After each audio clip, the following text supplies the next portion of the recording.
investigator on this, but I'm representing Dr. Rai, Dr. Jain, and Dr. Srivastav, all from who are in India and obviously had even further to come than myself, and so did not join us today. But this is a mutual effort, and so I'm really only 1/4 of this project. So, in January 2013, Claremont Lincoln University, in partnership with the International School for Jain Studies and the Federation of Jains in North America, began a research project to preserve and tell the Jaina narrative of the impact of the 1947 partition on this minority religious community.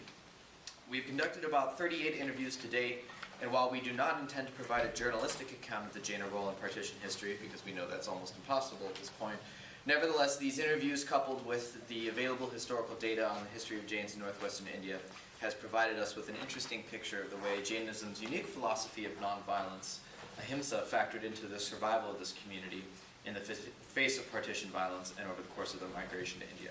So we started with the question as to whether or not Ahimsa, as a religious philosophy, actually had some sort of efficacy in meeting violence, communal violence, with a nonviolence response, and if it was capable of stopping that. So that was the hypothesis to keep in mind as I'll read through this.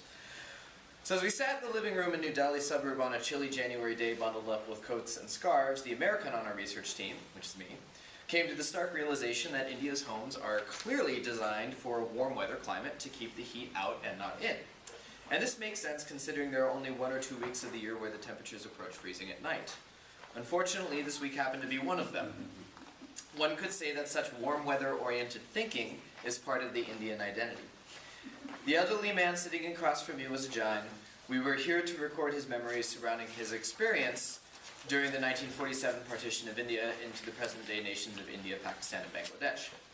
The partition was a dark time in the mutual histories of these countries. Though each country gained its independence from colonial British rule, independence was achieved only through the loss of tens of thousands of lives, the abduction of tens of thousands of women, and the displacement of millions of people who were forced to migrate across the newly drawn borders of India and Pakistan to escape the sectarian violence that erupted across the region from 45 to 47.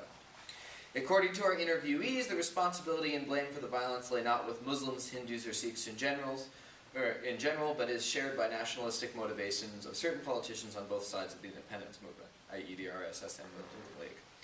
As a minority representing only 0.5% of the population of India for the past 100 years since censuses were being taken, Jains have been lumped together with Hindu culture throughout the history of the Indian subcontinent, much to the chagrin of Jain self-identity. So part of the project was obviously to reclaim the self-identity of the Jains. So when we asked the gentleman whether or not the Jains in his community were harmed by any aggressors, he said, and I'm paraphrasing, no, they knew who the Jains were and that they would never hurt a fly. No God-fearing Muslim would hurt a Jain who practiced Ahimsa, unquote. So if a house in India is built to keep out the heat of the summer, Ahimsa, the Jain way of nonviolence, is a way to keep violence out of one's thought, word, and deed. Moreover, this personal commitment translates into a lived experience of nonviolence for the entire Jain community.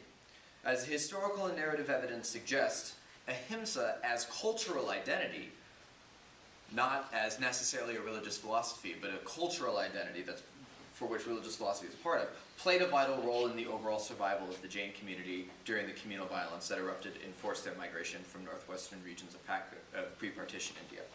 Okay, so I'm going to skip over a bunch of the history details and such, but basically we discussed kind of the fluidity of the Jaina identity within the wider Indian and Pakistan context, and the obvious distinctions with vegetarian diets and the types of occupations that the Jains took, which factor into the ability to react the way they did, to have the funds, etc., to be able to migrate. And then moreover, the Jain presence in Punjab region since Akbar in the 16th century. So there's all of that in there for you to check out if you'd like. So I'm going to skip over to where the dog-eared page is that I put in there, and where I added an arrow because I forgot page numbers. So from the late 19th century onward, census data emphatically points to Jain presence in the predominantly, I should stand in one spot, I'm sorry, in the predominantly Muslim towns of Multan, Dera Ghazi Khan, Lahore, Rawalpindi, Gujranwala, and Peshawar. Jain monks and nuns were a crucial factor for the social cohesion of the Jaina identity, and many of our interviewees attested to the strong influence of monks and nuns in their community. These monks and nuns would constantly preach the value of an ahimsa-oriented lifestyle in their sermons, often visiting individual households where they were honored and revered as the holy archetypes of the Jaina way of nonviolence. Svatembar Muni Buddhivijay and his 5 disciples, whose names I will butcher if I try to pronounce, played a very important role in the promotion of Jainism through this region.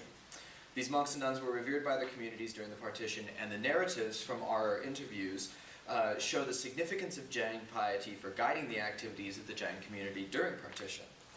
The significance of the peaceful piety of Jain aesthetics is therefore an essential part of Jaina Ahimsa identity. One story, repeated by multiple interviewees, tells how the Jain monk Acharya Vijay Vallabhsuri was instrumental in securing the survival of his community during the migration from Gujranwala to India. Specifically, Vijay Vallabhsuri developed a well-knitted network of local organizations that assisted in this task. He fostered the formation of Sri Atmanad Jain Mahasabha and local Sri Atmanad Jain Sabhas to further the cause of Atma Vallabh mission. Vijay Vallabhsuri also carved out a political response for the Jain community towards the freedom struggle. He attacked the use of mill-made cloth by blaming them for using animal fats in the manufacturing process, and he promoted the use of khadi and swadeshi by himself using khadi cloth. In spite of being a Gujarati by birth, his linguistic ability to converse in multiple languages, Hindi, Punjabi, and Urdu, helped him to mobilize popular support. At the time of the partition of India in 1947, Vijay Vallabhsuri was spending his Chaturmas, the 4 months of the rainy seasons, stay along with the Sangha at Gujranwala. As per one narrative, the Upacharya in which the Acharya was staying with his Sangha was targeted by some violent Muslims. An attempt was made on the Acharya's life, but the bomb did not explode. Rather, the man who threw the bomb was accidentally killed by friendly fire from his own gang. The Muslim population of the locality, familiar with the nonviolent nature of the Jain community, took it as a miracle and promised to protect the Acharya along with the Sangha until his stay. His followers from India made serious efforts, which included making a special request to Muhammad Ali Jinnah to ensure the safe passage of the Acharya to India. The Acharya blatantly refused the offer of personal protection and safe passage from the Pakistani government, as he wanted the safe passage for the whole Jain community. Thus, the Pakistani government ensured that he, along with his disciples and Sangha, would be provided safe passage to India by way of Lahore. After reaching Lahore, Vijay Vallabhsuri heard that a Terapanthi Muni Amolak Rishi was surrounded in a far-flung hostile locality of Lahore, and Acharya Vijay Vallabhsuri asked the community of soldiers and the Jain followers to bring Amolak Rishi safely to him. And in spite of this violence, they were able to do so, and they passed the Indo-Pak border safely. In addition to the narrative reports gleaned from our interviews, the available historical material establishes that Jains in northwestern India interacted peacefully with other surrounding Muslim and Sikh communities. Everyday experiences in the public domain show that Jain monks created a harmonious ambience in the various towns throughout their sermons, which were otherwise communally quite sensitive. One can say that the everyday lifestyle of Jain aesthetics in the community fostered such an amicable environment between persons with significant religious differences. The principle of nonviolence certainly played a decisive role in shaping these everyday experiences. Yet in the moment of mob-driven communal violence of the partition, one cannot say decisively that the principle of ahimsa played an agential role as an intervening factor to change the course of events. So that's kind of the thesis right there. Official records are largely silent as far as Jain responses on the occasion concerned.